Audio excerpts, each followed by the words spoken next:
ব্যাপার বৌমা, তুমি এখন থালা বাসন ধুতেছো, নাস্তা রেডি করো নাই? না করিনি, 1 ঘন্টা সময় দেন, হয়ে যাবে। আরো 1 ঘন্টা, 9টা বাজে। ছোট বৌমা যদি উঠে নাস্তা না পেলে কি ভাববে বলো তো? আম্মা আমি কি করবো বলেন তো? আপনার নাতনি নতুন ঘরে ঘুমাইতে পারে নাই, সারা রাত কান্নাকাটি করছে। না আপনার ছেলেকে ঘুমাইতে দিছে, না আমি ঘুমাইতে পারছি। এই জন্য উঠতে লেট হয়ে গেছে। এখন আমি নাস্তা বানাইতেছি, নাস্তা বানায় সবাইকে ডাকি। সারা রাত যখন ঘুমাও নাই, তখন সকালবেলা নাস্তাটা বানাই তারপরে ঘুমাইতা? কি চমৎকার কথা! সারা রাত আমি না ঘুমায় নাস্তা বানাবো, আর আপনার ছোট ছেলের বউ যে এখন পর্যন্ত ঘুমাইতেছে, ওকে ডাক দেন, ওকে বলেন নাস্তা বানাইতে। এখনই হিংসা শুরু করে দিছো। মাত্র মেয়েটা আসছে, ওরে আমি রান্না করে পাঠাবো। তুমি জানো কত বড় লোকের মেয়ে, এসব কাজও করতে পারবো? বিয়ের আগে এইসব কাজ না আমিও করি নাই। এই আপনাদের সংসারে এসে এইসব কাজ করা আমি শুরু করছি। সংসারের সব কাজ যেহেতু আমি করি, কেউ যেন আমার উপর এসে মাথা বুড়ি না করে, আমাকে কাজগুলো করতে দেন, আমি আমার সময় মতো কাজগুলো করে ফেলবো। বৌমা মুখে মুখে তর্ক করবা না, খুব খারাপ হয়ে যাবে। খারাপের আর কি বাকি রাখছেন আম্মা, আমাকে একটু বলেন তো। আমি এই বাড়ির বড় বউ, আমাকে মাঝরাতে আমার মেয়েটা সব আপনি রুম থেকে বের করে দিচ্ছেন।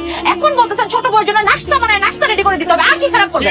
সকালবেলা বাসার মধ্যে হাউ কাউ চিৎকার চেঁচামেচি কিসের? তোর বউরে জিজ্ঞেস কর, ডালা বাজে 9টা, এখনো নাস্তা রেডি হয় নাই। সেটা জিজ্ঞেস করছি, সে আমার যা তা বলা শুরু করছে। তোমার মা আমার সাথে চিল্লাচিল্লি করতেছে কেন আমি এত লেট করে ঘুম থেকে উঠতেছি, অথচ তার ছোট বউ যে এখনো ঘুমায় আছে সেই দিকে তার কোনো মাথা ব্যথা নাই। আমি যেন এখন পর্যন্ত সবার জন্য, তার ছোট বউয়ের জন্য নাস্তা বানায়, গরম গরম নাস্তা টেবিলে দেয়, এই জন্য সে চিৎকার চেঁচামেচি করতেছে। শুনো, আমি যদি নাস্তা বানাই তোমার জন্য বানাবো, আমার শাশুড়ির জন্য বানাবো, আর আমার মেয়ের জন্য বানাবো।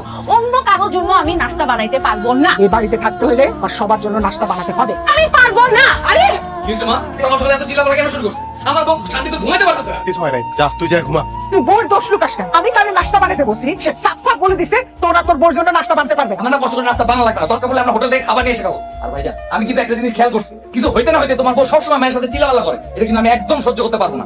আর আপনাকে ফার্দার কোনোদিন যদি আপনি আমার মায়ের সাথে খারাপ ব্যবহার করেন না, চিল্লাপাল্লা করেন না, তাহলে কিন্তু খুব খারাপ হয়ে যাবে, আপনার বলে দিলাম। এই, তুমি কি খবর করবা? হ্যাঁ, আঙ্গুল নামে কথা বলো। যাবে নাস্তা বানালে তোমার হাত পচে যাবে, তুমি মারা যাবা, গেলে যাবা তুমি মারা। আমি তোমাকে খবর নিয়ে আসবো। এই বাড়িতে তুমি যতদিন থাকবা নাস্তা তুমি বানাবা। এই বাড়িতে তুমি ছাড়া আর নাস্তা বানানোর তো কেউ নাই। যাও তোমরা যাও, নাস্তা বানানোর পর তোমাদের খবর দেওয়া হবে। যাও।